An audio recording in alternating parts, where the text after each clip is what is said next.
La voiture et son concepteur sont suisses. Ne cherchez pas son nom dans les codes de l'Argus Automobile. C'est une Leblanc qui ne figure dans aucun magazine. Cette voiture est un Leblanc Caroline GTR. C'est une voiture de Spirit of Race.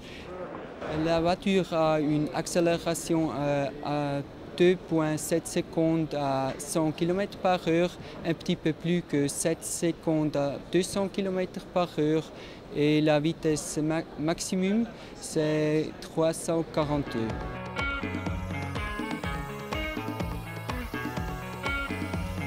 Ferruccio Covini a créé sa société en 1978. Son truc à lui, c'est d'inventer des concept cars. Après plusieurs voitures de sport à moteur diesel, il a enfin pu réaliser son rêve de toujours, fabriquer une voiture à 3 axes, une voiture GT à 6 roues.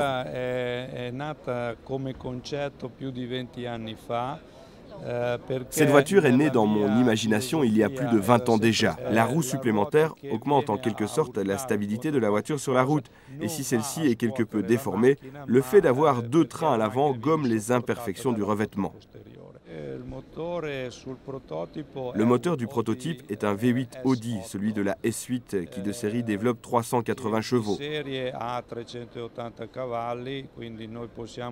Nous l'avons un peu poussé pour qu'il atteigne les 400 chevaux. Spyker est un constructeur de voitures originaire des Pays-Bas.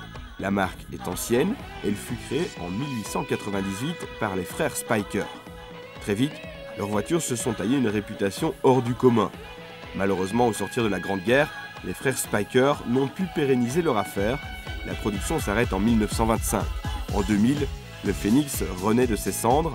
Un petit groupe de passionnés relance la marque avec le modèle C8 Spider.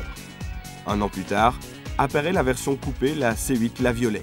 Au rayon des monstres, en voici un autre. Il s'agit de la fameuse SLR McLaren, une version hyper sport du coupé de la marque allemande. Pour cette machine, les ingénieurs de McLaren Formule 1 ont planché sur le sujet pour développer cette supercar.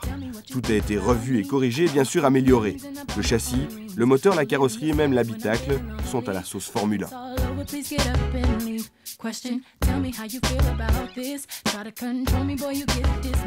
Née dans l'imagination d'Orazio Pagani, la Zonda est la voiture de sport parfaite, la machine d'exception comme on n'en croise jamais dans les rues. Là, on est encore, j'allais dire, dans l'artisanat familial. Donc, on ne parle pas de service marketing, on parle de belles voitures, on parle de passion, on parle de dessin, on parle de lignes, on parle presque de poésie, quoi, de belles choses.